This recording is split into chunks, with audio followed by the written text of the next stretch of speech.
Hello दोस्तों, भावी classes में एक बार फिर से आप सभी का स्वागत है।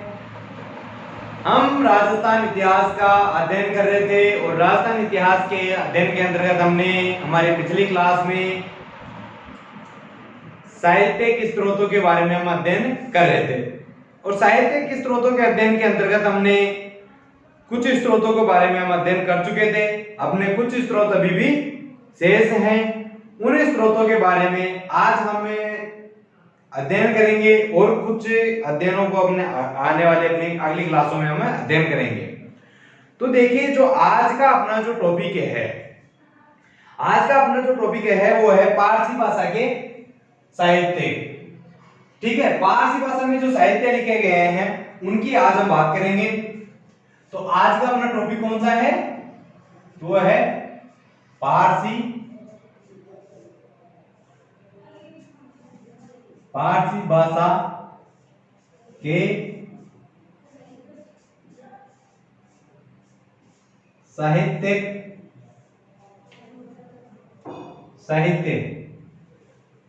ठीक है, तो पारसी भाषा के साहित्य या पारसी भाषा का जो साहित्य है उसके बारे में आज हम अध्ययन करेंगे। पारसी भाषा में जो लिखे हुए जो ग्रंथ हैं या जो लेख लिखे हुए हैं, जैसे कि अकबरनामा है, हुमायूंनामा है, अभी जो सभी हैं उनके लिए अपन बात करेंगे। तो उन सभी का आज अपन अपनी क्लास में अध्ययन करेंगे। देखिए, पहली चीज तो ये कि जो पारसी भाषा के जो स्रोत हैं, पारसी भाषा के स्रोत अपन को, एक तो मैं बात करूं पूर्व मध्यकाल। ठीक है, एक तो पूर्व मध्यकाल और एक उत्तर मध्यकाल। ठीक है, उत्तर मध्यकाल। पूर्व मध्यकाल के क्रम को, उत्तर मध्यकाल के क्रम को क्रमबद्ध करने के लिए इसके भी मध्यकाल जो है, ठीक है, देखिए पूर्व मध्यकाल, फिर मध्यकाल, ठीक है, और मध्यकाल के बाद में उत्तर मध्यकाल। ये जो क्षेत्र होता है, ये जो पार्ट है, ये होता है अपना प्राचीन का अंतिम भाग प्लस मध्यकाल का प्रारंभ,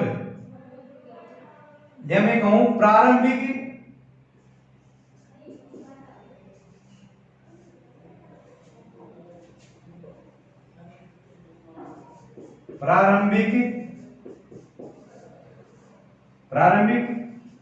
मध्यकाल। ठीक है, ये अंतिम प्राचीन काल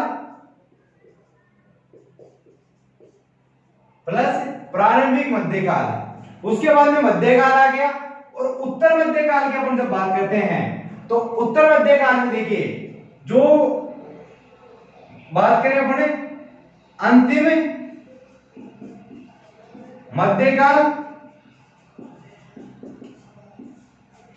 प्लस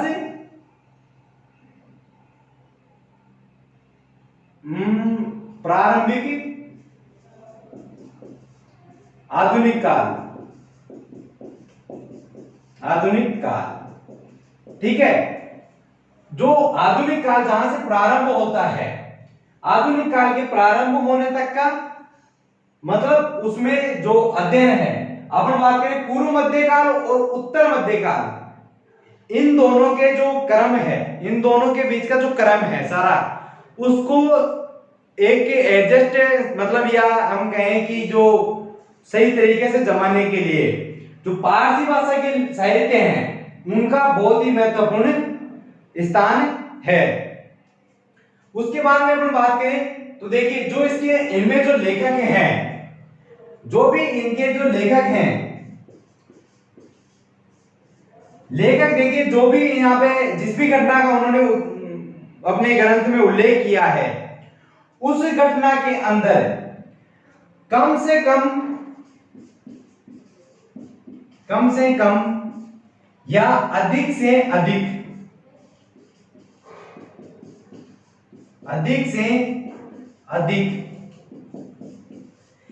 वर्ड में बात करें तो न्यूना अधिक, ठीक है, क्या क्या मतलब हुआ, न्यूना अधिक, मतलब कि जैसे कि बात करें अपन कि जो लेखक हैं, अधिकांश जो लेखक हैं पारसी भाषा के, वो पारसी भाषा के जो ग्रंथ लिखे हैं उनमें जो घटनाएं हुई है उसमें या तो थोड़ी बहुत देर के लिए ही वो वहां पे उसको अपने मतलब की बात करें कि वहां उपस्थित होना या अपनी दृष्टि आंखों देखा हाल बताना, या तो थोड़ी देर के लिए रहा हो या वो पूरी घटना को पूरा अच्छे से देखा हो। तो इसीलिए अपन कहते हैं कि कम से कम, मतलब कि अगर वो कम से कम पर वो ये है कि उस घटना में वहां पे उपस्थित जरूर रहा है। तो अधिकांश जो लेखक है ना वो ऐसे ही हैं, पारसी भाषा में जितने भी जो लेख लिखे हैं उन सभी के जो लेखक हैं घटना का मतलब उन्होंने आंखों देखा अपना विवरण दिया है। इसीलिए कहा जाता है कि ये काफी विश्वसनीय होते हैं पारसी भाषा के जो स्रोत हैं।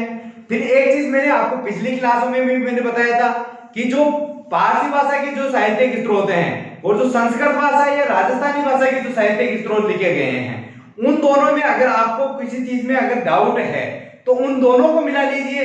दोनों को मिलाने के बाद में आपको ये तो है नहीं कि दोनों ने ही घटना का असत्य विवरण किया है। अगर असत्य विवरण किया है तो फिर उसके बाद में अपन बात करते हैं जो राजस्थान साहित्य अकादमी है उसने जो डेट मानी है उसको अपन करते हैं या उस घटना का जो विवरण उसने माना है उसको अपन महत्व देते हैं। पर अगर मान लो दोनों ने अगर सेम कंडीशन लिखी है पारसी भाषा में और राजस्थानी भाषा में दोनों में सेम कंडीशन लिखी है तो वो घटना का मतलब यह है कि वो घटना एकदम सत्य है, उस घटना का विवरण जो दिया हुआ है वो बिल्कुल सही है। तो इसीलिए पारसी भाषा का एक अपन को अपनी कोई घटना की सत्यता परखने के लिए भी काफी महत्वपूर्ण स्रोत माना जाता है। उसके बाद में मैं बात करूं कि विश्वसनीयता की, तो देखिए विश्वसनीयता का ये तो कह नहीं सकता मैं कि 100% शुद्ध है ये, ठीक है, 100% शुद्ध नहीं है ये, ठीक है, 100% सही जानकारी इसमें नहीं दे रखी है, ये मैं खुद भी कह रहा हूं और ये सभी इतिहासकार भी मानते हैं कि इसमें 100% शुद्ध जानकारी नहीं मिलती है पारसी भाषा के। इन्होंने भी काफी जो जानकारी लिखी है, जो इनके शासक थे, जो इनके बादशाह हैं या सुल्तान हैं, जिन सुल्तानों के यहाँ ये रहे हैं उन सुल्तानों के बारे में इन्होंने अधिकांश उनके तारीफ की है या उनके बारे में मतलब ऐसे जो मैं बात करूं कि अधिकांश अलंकारिक जो वर्ड हैं मतलब कि उनको एक अच्छा साबित करने की कोशिश इन्होंने की है, चाहे वो कैसा ही शासक हो उसको अच्छा ही इन्होंने साबित किया है। उसके अलावा देखिए जो भी इनके जो लेखक हैं वो लेखकों ने जो इनके जो बादशाह हैं या सुल्तान हैं या उनके उत्तराधिकारी हैं उनके बारे में जो जब लिखते हैं तो उनकी जो कमियां हैं उनकी कमियों को तथा उनकी जो पराजय है, जो भी उनकी पराजय है उनको मतलब कि अभिव्यक्त नहीं करते हैं वो सही ढंग से, उनको अभिव्यक्ति पूरे खुल के अभिव्यक्ति उन्होंने नहीं किया है, चाहे वो पराजय हुई चाहे वो उनकी कोई कमी रही होगी। तो इसीलिए अपन कह सकते हैं कि ये भी एक तरह से कंफर्म हो तो नहीं है।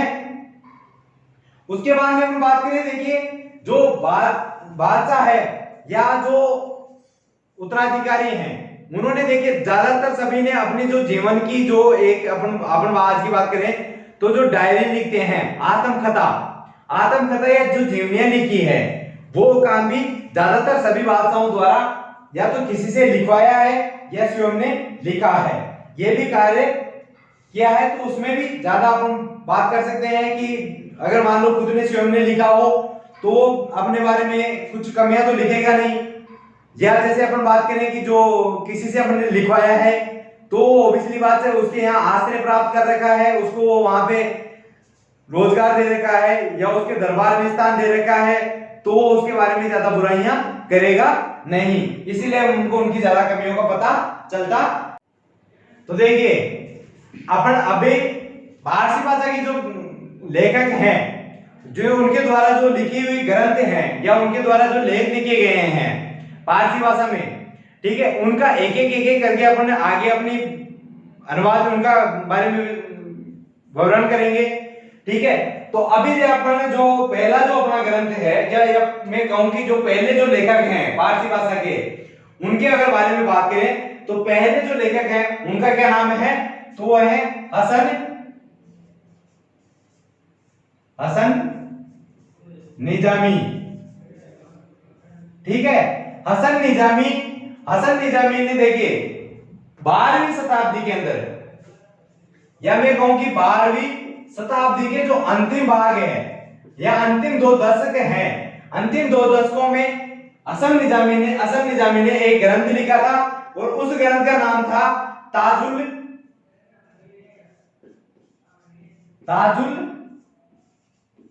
मासिर। ठीक है, ताजुल मासिर इनके द्वारा एक लिखा हुआ लेख है। इसी लेख से अपन को जो जानकारी प्राप्त होती है हसन निजामी द्वारा, वो क्या जानकारी प्राप्त होती है, तो एक तो जानकारी प्राप्त होती है अजमेर के बारे में। ठीक है, अजमेर की समृद्धि के बारे में, और एक जानकारी प्राप्त होती है पृथ्वीराज चौहान तृतीय के बारे में। ठीक है, पृथ्वीराज चौहान तृतीय के बारे में जानकारी प्राप्त होती है, और इनके बारे में जो जानकारी प्राप्त होती है वो इनके अंतिम दिनों की जानकारी प्राप्त होती है भाई। ठीक है, इनकी संपूर्ण जानकारी नहीं मिलती है, इनके जो अंतिम दिन हैं, अंतिम दिनों की जानकारी अपन को प्राप्त होती है।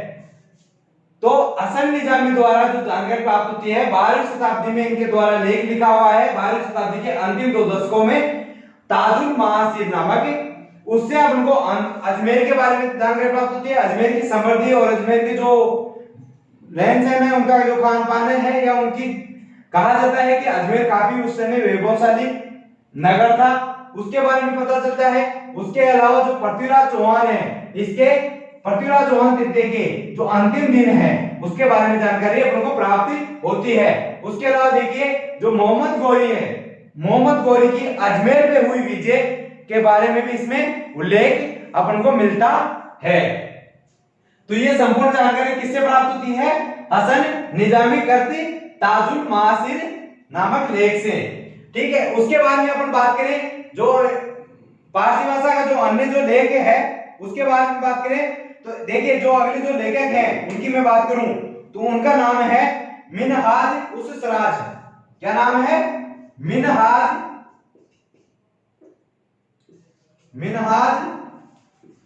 उस सिराज। मिनहाज उस सिराज एक पारसी भाषा के लेखक हैं। इन्होंने देखिए जो लिखा है वो कहां के बारे में लिखा है, तो इन्होंने लिखा है एक तो देखिए अजमेर, ठीक है, अजमेर, जालोर और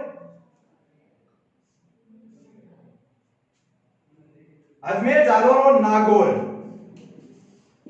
ठीक है, अजमेर, जालोर और नागौर के बारे में इन्होंने लिखा है कि इन तीनों जगहों पे किसका अधिकार है, तो वो है मुस्लिम शासकों का।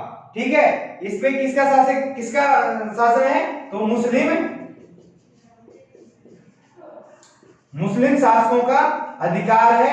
यह जानकारी अपन को किससे प्राप्त होती है, मिनहाज उस सिराज द्वारा लिखी हुई ग्रंथ से। और जो इनके द्वारा लिखा हुआ ग्रंथ है वो कौन सा है, तो वो है तबकाते नासिरी। कौन सा है, तबकाते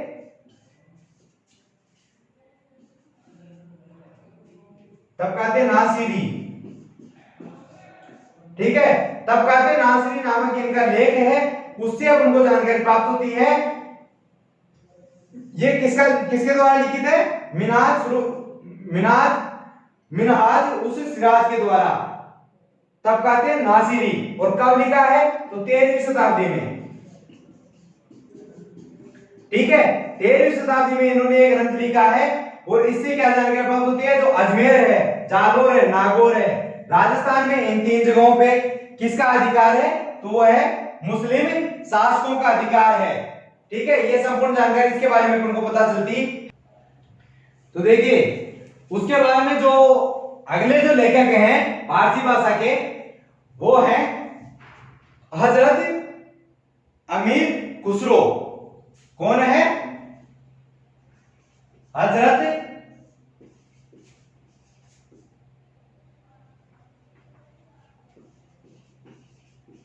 अमीर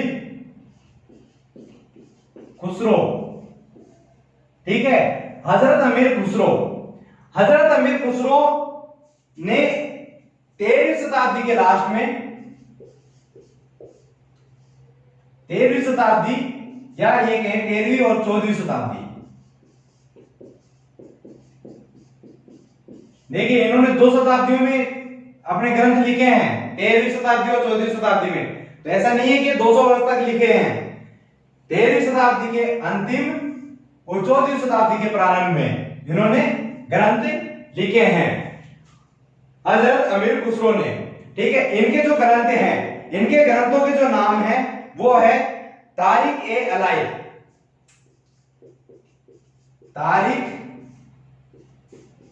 ए अलाई, एक तो है इनका तारीख ए अलाई, और जो इनका दूसरा जो ग्रंथ है वो क्या नाम है? तो वो है देवल रानी खिजरगाह।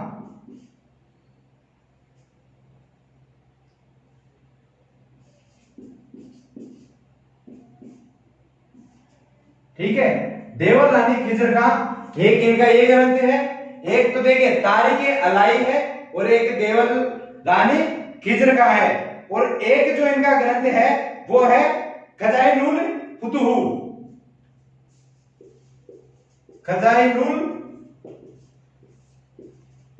फुतुहू, फुतुहू, फतुहू। ठीक है, फुतुहू, फुतुहू।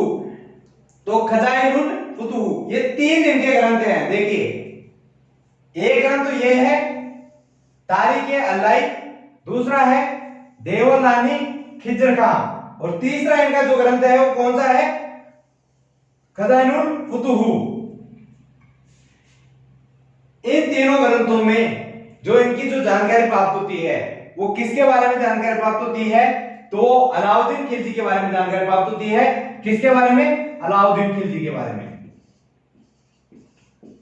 अलाउद्दीन के बारे में जानकारी प्राप्त होती है। और अलाउद्दीन के बारे में क्या जानकारी प्राप्त होती है कि एक तो जो चित्तौड़ पर इनकी जो विजय थी, ठीक है, चित्तौड़ की विजय, और एक इनकी जो रणथंभौर विजय है,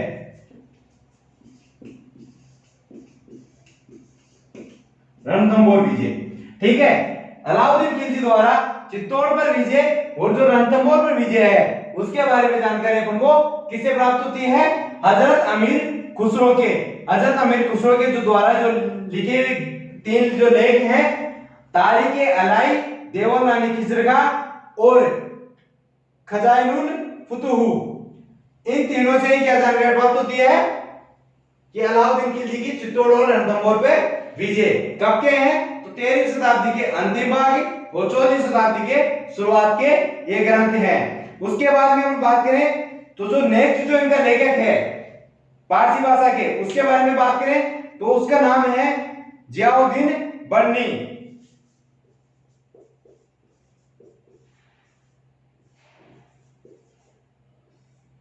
जियाउद्दीन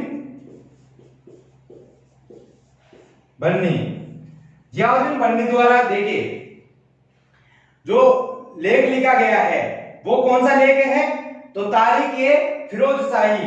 कौन सा लेख लिखा है इन्होंने? तारीख ए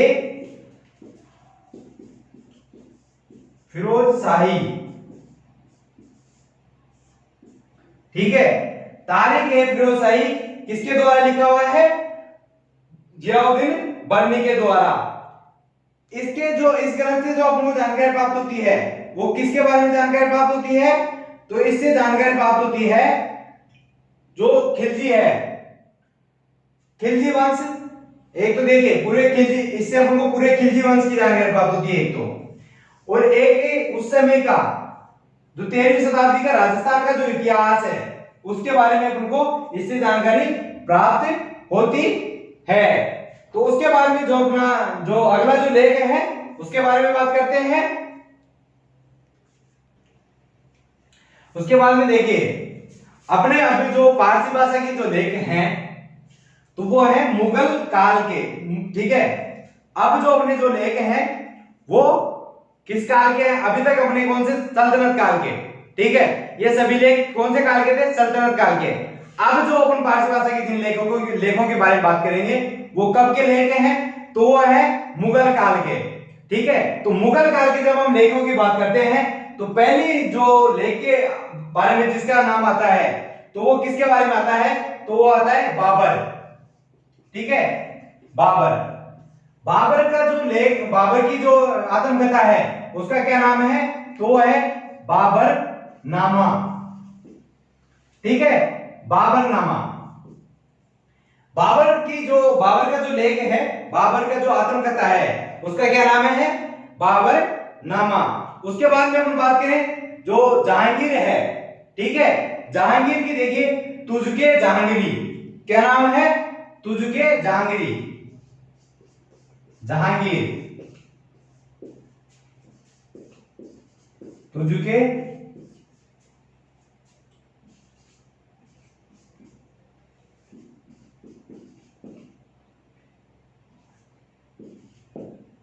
ठीक है। तो जहांगीर की जो आत्मकथा है उसका क्या नाम है?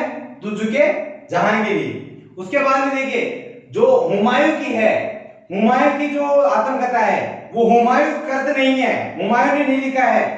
तो वो किसने लिखा है? तो वो हुमायूं की बहन गुलबदन बेगम, गुलबदन बेगम ने लिखा है हुमायूं नामा, ठीक है। हुमायूं नामा। इन तीनों जो लेख हैं, इन तीनों लेखों से भी अपन को राजस्थान के इस समय के इतिहास के बारे में जानकारी प्राप्त होती है। और इतिहास के बारे में जानकारी में इसमें देखिए जो अपन को जो काफी उपयोगी जो जानकारी प्राप्त होती है उसमें अपन को जो जानकारी प्राप्त होती है, पहली चीज तो हम बात करें जो बाबरनामा है। तो बाबरनामा में जो राजस्थान के जो शासक हैं कौन? राणा सांगा, ठीक है। राणा सांगा और जो बाबर है उनके बीच में हुए युद्ध के बारे में और उनके संबंधों के बारे में बाबरनामा से अपन को पता चलता है। उसके बाद में बात करें जहांगीर, तो तुझके जहांगीरी से जो अपन को जानकारी प्राप्त होती है वो किसके बारे में जानकारी प्राप्त होती है? तो वो जानकारी प्राप्त होती है मेवाड़ के साथ में हुई संधि और जो संधि की जो शर्तें हैं, ठीक है। मेवाड़ के साथ में हुई संधि और जो संधि की जो शर्तें हैं उन सभी के बारे में जानकारी किससे प्राप्त होती है? तो तुझके जहांगीरी से। इसके अलावा देखिए तुझके जहांगीरी से क्या क्या जानकारी प्राप्त होती है उसके अलावा बात करें अपन तो जो मेवाड़ है, मेवाड़ में जो अपन बात करें तो राजपूतों का मध्य प्रेम, ठीक है। मध्य प्रेम मतलब शराब से इनका जो प्रेम था ना, शराब पीने से, ठीक है, उसके बारे में जानकारी प्राप्त होती है। उसके अलावा किसके बारे में जानकारी प्राप्त होती है? तो बात करें यहां पर तो मेवाड़ के बारे में ही, तो जो राजपूत राजकुमारियां हैं, कौन? राजपूत राजकुमारियों के शाही विवाह, राजपूत राजकुमारियों के शाही विवाह तथा यहाँ के पर्व जैसे कि दीपावली, होली,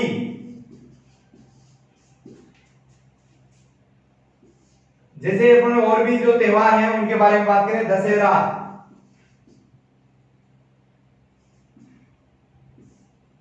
आदि त्योहारों के बारे में भी अपन को किससे जानकारी प्राप्त होती है?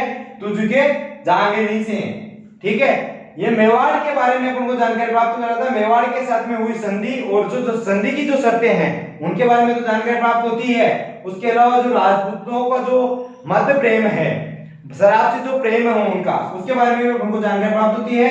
उसके अलावा जो राजपूत राजकुमारियां हैं, राजपूत राजकुमारियों का जो शाही विवाह है, शाही विवाह और यहाँ के जो पर्व हैं दीपावली, होली, दशहरा और भी जैसे रक्षाबंधन वगैरह, इन सभी त्योहारों के बारे में भी यहाँ पे इसमें जानकारी अपन को प्राप्त होती है।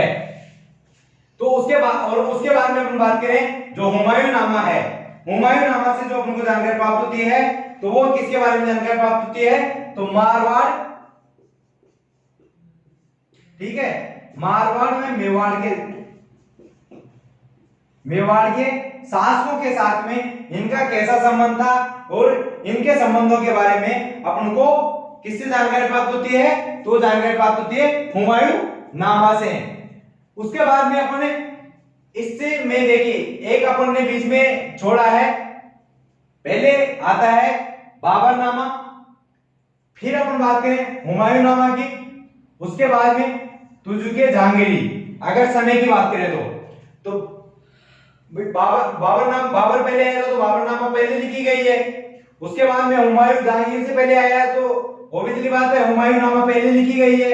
उसके बाद में अपन बात करें जहांगीर अकबर के बाद में आया है तो, और हुमायूं के तो बाद में ऑब्वियसली आना ही आना है, तो हुमायूं तो भाई जहांगीर का दादा हो गया, तो इसका काल सबसे लास्ट में है। अपन ने जानकारी के अकॉर्डिंग इनका लिख दिया था, हालांकि जो इनका जो क्रम आएगा वो बाबरनामा, हुमायूंनामा और फिर तुर्जुके जहांगीरी आएगा। ये सब इसके बाद में अपन नेक्स्ट के बारे में बात करते हैं। देखिए उसके बाद में अपन ने एक लेख जो अभी अपन ने मुगल काल के जो लेख पढ़े हैं उनमें देखिए मुगल काल का ही एक लेख और है, उसका क्या नाम है, अकबर नामा। ठीक है, अकबर नामा के बारे में बात करें तो इसके लेखक कौन है, तो लेखक अबुल फजल, ठीक है, अबुल फजल द्वारा लिखित अकबर नामा। इससे अपन को जो जानकारी प्राप्त होती है, पहली बात तो अपन बात करें कि राजस्थान के बारे में जब हम पढ़ रहे हैं तो राजस्थान के बारे में बात करें तो राजस्थान के बारे में जब बात करते हैं तो इसमें अपन को जो जानकारी प्राप्त होती है, एक तो देखिए अजमेर, एक अलवर, एक भरतपुर और एक जयपुर। इनके जो आसपास का जो क्षेत्र है उन क्षेत्रों के बारे में अपन को अकबरनामा से काफी महत्वपूर्ण जानकारियां प्राप्त होती है। उसके बाद में अपन बात करें जो इनके अलावा जो जानकारी प्राप्त होती है अकबरनामा से, वो जानकारी प्राप्त होती है महाराणा प्रताप व अकबर, महाराणा प्रताप व अकबर के संबंधों के बारे में जानकारी प्राप्त होती है। जो इनकी जो दुश्मनी थी आपस में, जो इनके एक दूसरे से टकराव था, उसके बारे में उनको इसमें पता चलता है। क्योंकि महाराणा प्रताप कभी अकबर के अधीन था, स्वीकार करना पसंद नहीं करता था, और अकबर महाराणा प्रताप को अपने अधीन या उसको हराना चाहता था, और ये कभी इस कार्य में सफल नहीं होता है महाराणा प्रताप के जीते जी। ठीक है, ये कहा जाता है कि अकबर की सबसे बड़ी जो हार है, ठीक है, उसके पूरे जीवन पे जो सबसे बड़ी हार है वो कहीं पे भी किसी से भी जल्दी से हारा नहीं है। ठीक है, पर महाराणा प्रताप से है ना, ये कितनी बार हारा है, जिसकी हम बात करें तो ये मतलब असंख्य बार, क्योंकि हर मामले में महाराणा प्रताप को जब अकबर ने जिंदा या मुर्दा पकड़ने की बात कह दी, उसके बावजूद भी अकबर को पकड़ नहीं पाए। इससे बड़ी हार अकबर की और क्या हो सकती थी। ठीक है, ये संपूर्ण जानकारी उनको किससे प्राप्त होती है, अकबरनामा से। तो अकबरनामा से देखिए एक तो क्या जानकारी प्राप्त होती है, तो एक तो जानकारी प्राप्त होती है जो अकबर अजमेर, अलवर और भरतपुर और जयपुर के आप जो आसपास का जो वहां का राजनीतिक या मैं कहूं सामाजिक जो जीवन है उसके बारे में जानकारी प्राप्त होती है। उसके अलावा महाराणा प्रताप और अकबर के बीच के संबंधों के बारे में जानकारी प्राप्त। हालांकि एक चीज जरूर है, जो अकबरनामा जो ग्रंथ है, इस अकबरनामा ग्रंथ में एक पक्षीय, ठीक है, एक पक्षीय जानकारी है, दो द्विपक्षीय जानकारी नहीं है इसमें। अकबर, जब आप अगर अकबरनामा पढ़ोगे ना तो अकबरनामा के अकॉर्डिंग तो ये है कि ये अकबर ने महाराणा प्रताप को हराया है, उसको पता नहीं क्या क्या दंड दिया है, सब कुछ है। उसके अकॉर्डिंग तो महाराणा प्रताप मतलब एक तरह से कोई नाम मात्र का शासक रहा है, ठीक है। पर जब बात की जाए अगर दोनों पक्षों को अगर मिला के देखा जाए तो ये निष्कर्ष ये निकलता है कि जो अकबर है वो महाराणा प्रताप से कभी विजय नहीं हो पाया है। हालांकि हल्दीघाटी युद्ध में भले ही ये विजय रहा हो, पर वो विजय नहीं थी इसकी। वो अगर सही मायने में देखी जाए तो वो विजय भी महाराणा प्रताप की थी, ठीक है। तो ये संपूर्ण जानकारी किससे प्राप्त होती है? अकबरनामा। पर अकबरनामा से देखिए ये जानकारी प्राप्त नहीं होती है कि ये हल्दीघाटी में युद्ध में, हल्दीघाटी के युद्ध के अगर अकबरनामा से पढ़ोगे तो उसमें विवरण स्पष्ट लिखा हुआ है कि अकबर की जीत हुई है और उस महाराणा प्रताप को बहुत बुरी तरह से धूल चटा दी गई है। ये इस तरह से जानकारियां इससे प्राप्त होती है, मतलब एक पक्षीय जानकारी प्राप्त होती है। उसके बाद में बात करें तो देखिए अबुल फजल के द्वारा ही एक और लिखी हुई पुस्तक है, उसका नाम है आयने अकबरी। आयने अकबरी। तो देखिए जो आयने अकबरी है, आयने अकबरी से जिससे अपन को जो जानकारी प्राप्त होती है, तो जानकारी कहां के बारे में जानकारी प्राप्त होती है? तो वो बात जानकारी प्राप्त होती है अजमेर की। अजमेर के बारे में जानकारी प्राप्त होती है। अजमेर की जो आसपास का जो वातावरण है उसके बारे में जानकारी प्राप्त होती है। और जो अजमेर के रहन सहन है या उनकी जो खान पान है या उनके जो द्वारा जो वहां मनाए जाने वाला जो त्योहार है अजमेर में, उन सब की जानकारी किससे प्राप्त होती है? तो वो जानकारी प्राप्त होती है अबुल फजल कहते आयने अकबरी से, ठीक है। ये अजमेर के बारे में जानकारी प्राप्त होती है राजस्थान में। तो राजस्थान में जो अकबर के नाम से जो लेख लिखा है, अकबर देखिए पढ़ा लिखा नहीं था खुद स्वयं, बिल्कुल भी पढ़ा लिखा नहीं था, ना उसने कभी कुछ लिखा है ना कभी उसने पढ़ा है। वो जो भी लिखा है उसके बारे में जो भी लिखा है वो अबुल फजल ने लिखा है। और राजस्थान का अबुल फजल अपन बात करें तो किसको कहते हैं? ये बात मैंने अपनी क्लास में भी बताया था 2 से 3 दिन पहले ही। तो वो है मोहम्मद नैंसी, ठीक है। ख्यात लेखक है मोहम्मद नैंसी, और मोहम्मद नैंसी ने 2 ख्यातें लिखी है, मोहम्मद नैंसी की ख्यात और मारवाड़ परगनारी ख्यात, ये दोनों ख्यातें उन्होंने लिखी थी, ठीक है। तो राजस्थान के अबुल फजल कौन? मोहम्मद नैंसी। और पूरे भारत का अबुल फजल कौन? तो अबुल फजल खुद स्वयं है, ठीक है। ये सारी जानकारियां अपन को किसके बारे में पता चलती है? इसके बारे में। तो अपन अब आगे बात करते हैं। तो देखिए उसके बाद में अपने जो अगले जो लेखक हैं मुगलकालीन, उनके बारे में बात करें तो उनका नाम है अब्बास का सरवानी। क्या नाम है? अब्बास का सरवानी, ठीक है। अब्बास का सरवानी। अब्बास का सरवानी ने देखिए एक ग्रंथ लिखा है और उस ग्रंथ का नाम है तारीख-ए शेरशाही। क्या नाम है? तारीख-ए शेरशाही। तारीख-ए शेरशाही। तारीख-ए शेरशाही से देखिए किसके बारे में जानकारी प्राप्त होती है? तो इससे अपन को जानकारी प्राप्त होती है एक तो मारवाड़ के शासक मालदेव व शेरशाह, ठीक है। शेरशाह के संबंधों के बारे में।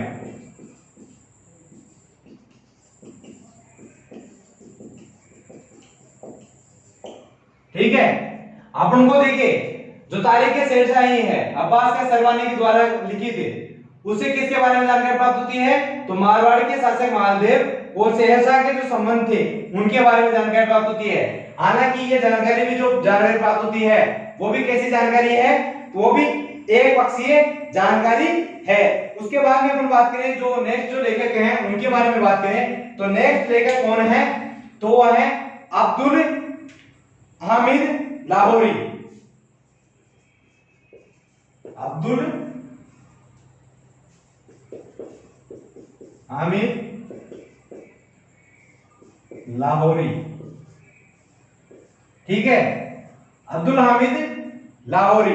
तो देख इनसे जो हमको जो जानकारी प्राप्त होती है, या मैं कहूं कि जो इनके द्वारा जो लिखित जो ग्रंथ है वो कौन सा है, तो वो है बादशाह नामा, ठीक है।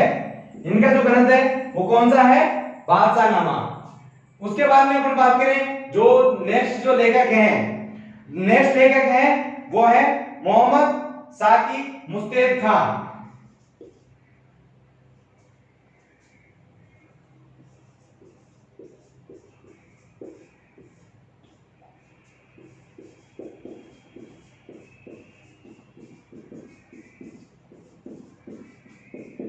ठीक है, मोहम्मद साकी मुस्तैद खान, इनके द्वारा जो लिखी हुई ग्रंथ है उसका क्या नाम है, तो उसका नाम है मासिर ए आलमगीरी। मासिर ए आलमगीरी, ठीक है, मासिर ए आलमगीरी। तो देखिए इन जो दोनों ग्रंथों से हमको जो जानकारी प्राप्त होती है वो किसके बारे में जानकारी प्राप्त होती है, तो वो जानकारी प्राप्त होती है शाहजहांकालीन, ठीक है, शाहजहांकालीन जो राजस्थान की परिस्थितियां थी उनके बारे में जानकारी प्राप्त होती है। शाहजहां का जो राजस्थान में किस तरह से शासकों के साथ में व्यवहार था, कैसा उनका संबंध था, इन सब के बारे में अपन को किससे जानकारी प्राप्त होती है, तो इन दोनों ग्रंथों से जानकारी प्राप्त होती है। उसके बाद में देखिए अपने उसके ये यहाँ तक अपने लेखक कंप्लीट हो गए हैं। उसके बाद में बात करें तो एक आते हैं फरमान। तो फरमान क्या होते हैं, तो फरमान देखिए एक मैं बात करूं कपड़े पे या किसी पहले जो लेख लिखा जो अपन बात करें पैगाम जो लिखे जाते थे वो किस पे लिखे जाते थे, कपड़े पे। तो कपड़े पे एक लेख लिख दिया जाता था, उसको फरमान के रूप में जारी कर दिया जाता था, उसको पढ़ के सुना दिया जाता था, वही उस समय कानून बन जाता था, ठीक है। जो राजा की मर्जी हो गया वही वहां का कानून बन गया है। तो एक तो फरमान हो गए, एक होता था जैसे कि दरबार में बैठे हैं शासक या वो वहीं पे ही मौखिक रूप से किसी कानून को सिर्फ बोल के ही बता दे और वो कानून बन जाता है। उन दोनों कानूनों से भी तो बाद में जो उन कानूनों को जब पहले तो राजा बोल देते थे दरबार में, फिर उनको लिखते तो थे ही कह रहे, तो उन जो फरमान और जो राजा के द्वारा आदेश दिया जाता था उनसे भी देखिए उस समय के जो राजस्थान का बारे में काफी जानकारी अपन को प्राप्त होती है। तो यहाँ पे अपने जो पारसी जो साहित्यिक स्रोत हैं वो अपने यहाँ पे कंप्लीट हो गए हैं। उसके बाद में अपने जो अभी साहित्यिक स्रोतों में अपना अभी एक टॉपिक और बचा हुआ है, तो वो बचा हुआ है आधुनिक जो इतिहासकार हैं आधुनिक काल के, उन इतिहासकारों के बारे में बात करेंगे, जैसे कि कर्नल जेम्स टोड है, कवि राजा श्यामल दास है, और भी जो लेखक हैं तेसी त्योरी है, उन सब के बारे में अपन आगे अपनी क्लासों में बात करेंगे। और उनके अलावा अपने जो साहित्य जो मैं बात करूं इतिहास की जानकारी प्राप्त करने के स्रोत हैं उनमें अभी अपने दो चीजें बची हुई है, एक तो आधुनिक इतिहासकारों के बारे में और एक पूरा लेखीय जो स्रोत हैं उनके बारे में अपने बचे हुए हैं। तो उनके बारे में अपने अगली 2 से 3 क्लास में अपने यहाँ पे स्रोतों को कंप्लीट कर देंगे, ठीक है। तो और अगर अभी तक आपने हमारे चैनल को सब्सक्राइब नहीं किया है तो चैनल को सब्सक्राइब करें, वीडियोस को लाइक करें और अपने दोस्तों के साथ में शेयर अवश्य करें, ठीक है, ताकि उनको भी इस चीज का क्लासों का बेनिफिट प्राप्त हो सके, वो भी बिना किसी फीस के और वो भी फ्री में, ठीक है। तो धन्यवाद।